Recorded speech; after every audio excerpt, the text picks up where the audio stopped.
so you click on the link to the book Kærlighedens dagbog, The Diary of Love. It's my latest book, or kind of the last book I had, I could really make, because after that I've been too busy with keeping my life, surviving and making a family, and it's just been a really tough time. But that was the last book I really wrote that I had time to do, and that's the momentous book. That book, The Diary of Love. I think monumental in the sense that both mythological in method, and also in impact. When I started that book, I was I just wanted to be maximum ambitious, right? So the aim of this book was to, actually there were two aims. One was to find the love of my life, right? One aim. Second aim was to make a rebirth to God, right? How can you, that's the most ambitious you can ever get at anything, right? Find the love of your life, and then also make a rebirth of God. And the way I made it was that I had this friend at the time. He was really into dating, right? And you probably think, oh no, dating, that's all these geeks that write on internet pages and blah blah blah. And you're right? There are people on the internet that's been, they just became experts in how to seduce women, and they share this knowledge on internet pages, and it's just hilarious. But the truth of the matter is that basically all these ideas came to a point. What it really does is that it gives young men, young insecure men, the courage to go over to a beautiful woman and actually start speaking to them, because that's basically the problem, right? I think all young men, they want to find a beautiful girl and marry her and everything. And they also want to find that right in a date, right? But most of young men, they don't have the courage to do that, and that a lot of this dating theory is about that, having the courage to actually go to a woman, and then understanding yourself, understanding the woman. That's kind of one part of it. The other part is Kierkegaard. At least that was in the beginning. I wanted to truly understand God, and I wanted to follow his ideas of romance. Kierkegaard, he's the epitome of romance, right? He's the same time of Goethe, and these two guys that just defined romance. Kierkegaard, he was so much into the love of his life, and everything he wrote is basically about her. And so I tried, poetry is about finding extremes and combine them into something new. Both this dating philosophy that's just in a sense dirty, right? And then Kierkegaard, who's just so beautiful and so clean and blah blah. I thought, well, these two things combined must really bring in something that must really change the way I look at things, and I was right. Over the course of the book, I realized that the key to make a rebirth to God is through understanding what God is in relation to natural physics. Right? I'll repeat that. If you want to know what God is, you have to understand the idea of God in relation to natural physics. Why? Because the faith or the ideology that we have today of what the world is, what's really reality is natural physics. Hawkins, Niels Bohr, Einstein, Newton. And if you want to compete, if you want to really, make something that is spiritual and metaphysical, you have to go in and understand in this framework. So, after doing a lot of research on philosophy, on natural physics, everything, I realized that Plato, the famous Greek philosopher, he had a teacher. That teacher, his name was Anaxagoras. He defined the metaphysics of Plato. And in a sense, he's much more advanced than Plato. He is a classic natural physics philosopher with a beautiful idea of what God is. So after delving into this, into the world of Anaxagoras, this kind of forgotten philosopher that was, behind Plato and defines his ideas of spirituality. That's the core of the background of the famous metaphysical book called Timaeus. That is supposedly the most famous book of Plato. I just realized what God really is, and I also do find a proof of what God is, and till this day, no one has refused it. I know it has not been much discussed within natural physics circles, but it's there, right? I found the answer of what God is, and I have a proof, and it's still there, and no one has refused me until now.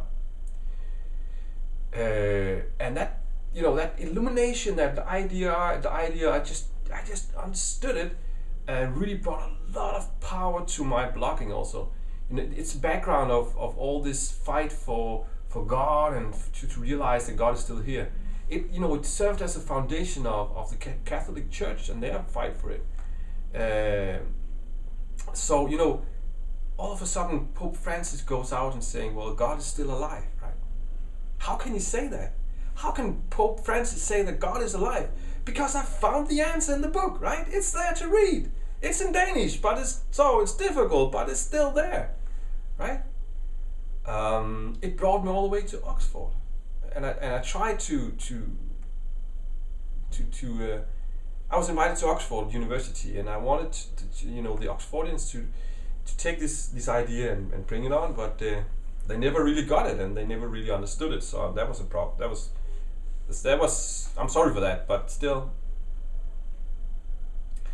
the idea, it's like when Nietzsche first wrote these stupid little books, and he said there's a point in a book that Nietzsche wrote called Also sprach Zarathustra, where this man of wisdom, he comes down on the mountain, meets some people, and they ask this man of wisdom that comes down from the mountain, what are you doing?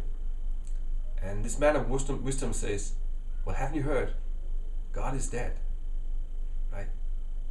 And by that sentence in a book that I don't think so many people really read at that time, he actually killed God, right? Imagine that.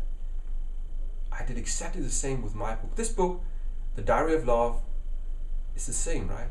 Man of wisdom comes down the mountain. People comes to him and they say, what are you doing?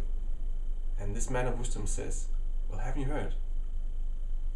God is alive, right? God is alive. And that will change the course of the history. I also found the love of my life through this book, and I think that's some of the most amazing thing about it. I found Maria, that I'm married to now. Actually, I'm not married. We are engaged. We couldn't afford the marriage yet, but we are going to be married. We have a daughter now, Rakel. After understanding really what love was and everything, I found Maria. Still with her today, 5 years, 6 years after. And we have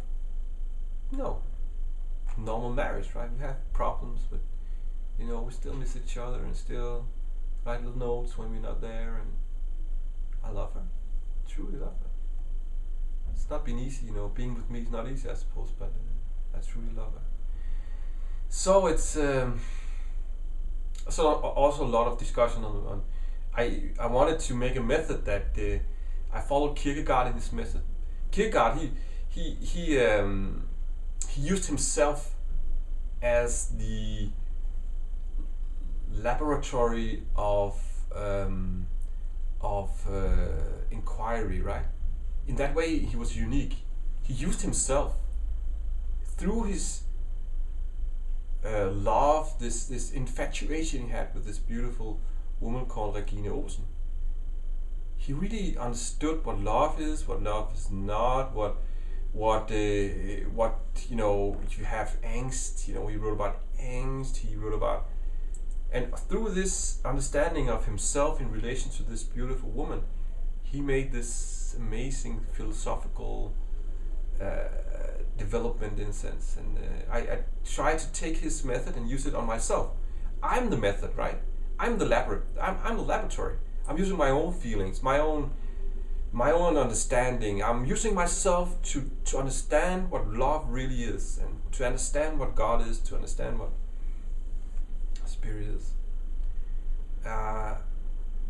It is a bit nerdish, I think. It's you have to be willing to open your eyes for all these very deep philosophical discussions. But if you have that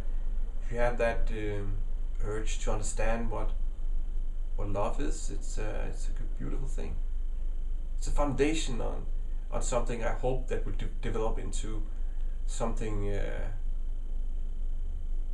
path where people get closer to God, also in the West. We are very far away from God here in Denmark, Scandinavia in general. Also, I think in England, and we need to get closer. We need to understand that God is still alive. We need to understand that there is something that is good. There's there's nothing called moral relativity. There are actually things that are good and things that are bad. We need to understand that in order to get on with our civilization in our world. I think if you kill God, your civilization and culture will just wither away. If you understand that God is there and is protecting us in a sense, and He's guiding us, your civilization will blossom up again. This book is a cornerstone in that process. So it's also in Danish, and I really hope I can get it translated sometime. But I have it here in home, so you can also just send me a mail, or buy it, and I'll send it to you. All right, it's a beautiful book. Okay, that's it. Remember that to find love, you have to go a long mile. It's very difficult, but if you truly understand the depth of your own soul in relation to what God is, then you can truly find the love of your life. But it's not easy. You have to be courageous, but if you really strive, you can find it. You have to understand yourself, your own soul, to be able to understand the love that you are going to find. That's what Plato says, and that's true. Alright, peace.